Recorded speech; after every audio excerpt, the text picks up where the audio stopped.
Right now, I would like to take this microphone over to Mr. Banks.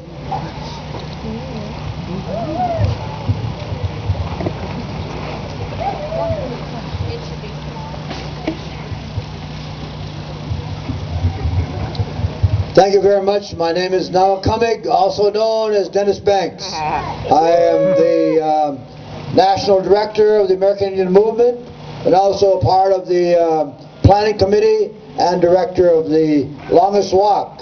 Jimbo Simmons takes care of our Northern Walk, and of course we will take care of the Southern Walk. This is our, we have 98 days to go to Washington, D.C.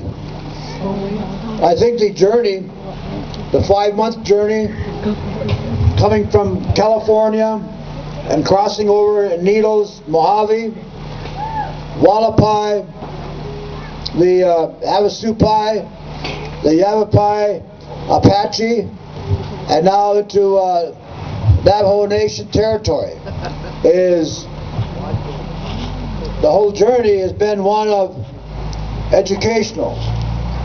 For us, it's been, there's wonderful sights. For the people who have not seen this part of the country, a beautiful sight, and taking pictures and, you know, almost like acting like tourists.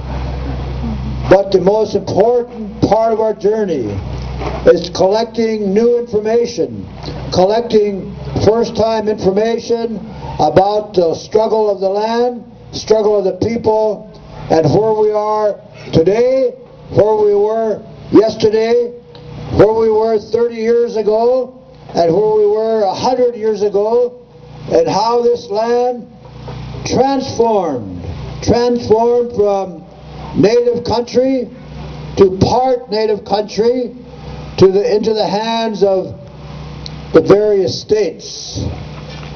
And I think that whole process has been very painful, and there's deep hurt in that process. When we look at the last 200-300 years, we can see that many people were killed, many people were massacred. We know the ugly history of California, where thousands upon thousands were gunned down and shot down by raiders and marauding Chimooks who had their guns aimed at native people because there was a thought of silver and gold in all parts of California. And they killed and they slaughtered people. And so we will hear the continuation of that, and we will see it all along until we get to Washington, D.C. But along that journey, along that way, we have met strong people. We have met people determined. We have met people whose roots are in this planet that we call Mother Earth. Oh. We have met the people in the Mojave Desert. We have met the people along the Colorado River. And we know their struggle, and we know why they are strong people.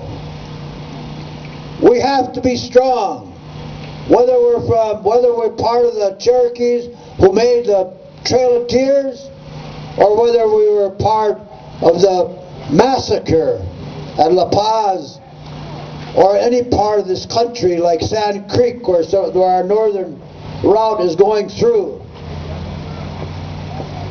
or up to Wounded Knee in South Dakota. Every place there's been painful decisions by our people that we have to survive. And just recently it has been announced that the former senator from Arizona, Barry Goldwater, that they're thinking about making a statue of him and placing it in Washington, D.C., and having great honor and tributes put down there about him. But America must understand that this man was responsible for legislation that disrupted Indian people's lives, that uprooted their lives, part of the relocation policies. America should understand that. And everywhere we go, America has to be reminded, because they will not tell those stories and those plaques across America. We see those lies that they put in by needles and by the Wallapai Nation, and not told. They didn't tell us about the internment and the massacre and the long walks, the forced walks. So, understanding that, putting that in the front burner, keeping it there at all times. Now we meet the people. Now we meet the ancestors of long ago. They're all these young people. Now we meet them. And we know why that they are strong.